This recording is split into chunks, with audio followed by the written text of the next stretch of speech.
Assalamu alaikum wa rahmatullahi wa barakatuh. You're welcome to a new episode of A Date with the Quran. Yes. So today I want to talk about reading the Quran during Ramadan. I know that some of us might have difficulties. Now, I'm talking from life experience. I remember while growing up, we are told that Ramadan is the month of the Quran. We are supposed to read it, contemplate over it, and all that. But nobody really talks about those who are learning it. Like, you can hardly read the first juz, talk less of the whole Quran. And you also wish you could finish the Quran. Hey, calm down. Allah does not burden us beyond what we can do. You can always practice those that you already know, the chapters you know, and the ones you don't know, read the translation. Allah will always bless you for the attempts you make. Inshallah, this very Ramadan, I have been concentrating on a particular surah. Do you want to know the name of the surah? Okay, let me give you a hint.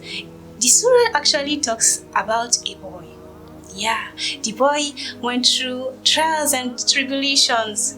He was first tried by his own family members. His siblings threw him into a well. He was picked out of the well by a caravan of travelers.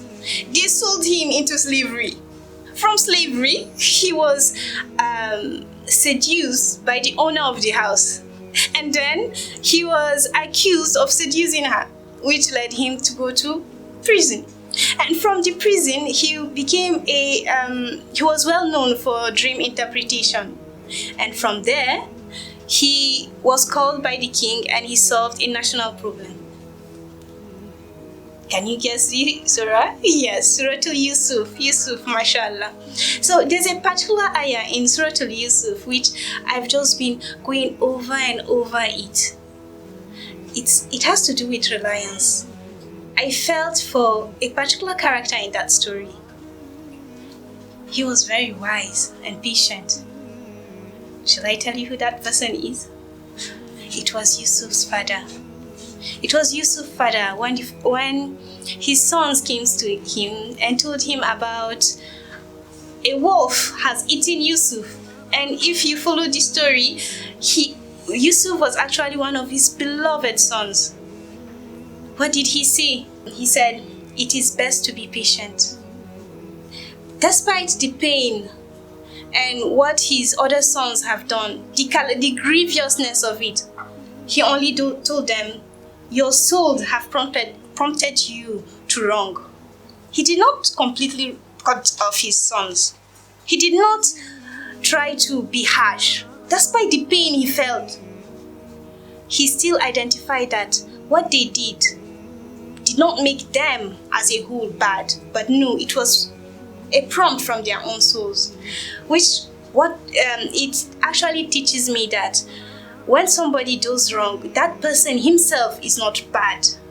It is the action that is bad. And Yusuf's father recognized it in his sons. And even when they took his second son and they told him that the king has held the younger brother of Yusuf, you have to come with us, and he was filled with pain. And the second time, what did he still say? It is best to be patient. And he still repeated the same thing he said then when they lost Yusuf.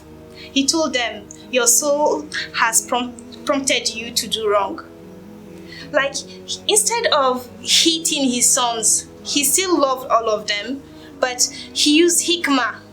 And I love the way he also actually insisted on them going back to get Yusuf's younger brother back, when he said, "Do not despair of Allah's mercy." And at the end, even when they asked him that, "Father, pray to Allah to forgive us. You should forgive us. Pray to Allah to forgive us."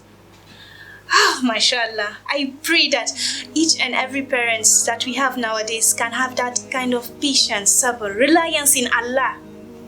From Surah Yusuf, I can really see, yes, no matter the trials and tribulations that come into your life, you can actually calm down first.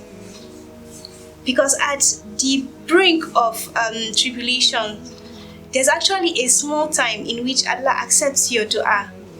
And each time, Yusuf's father used that opportunity. Whenever he was touched by a calamity, he prayed.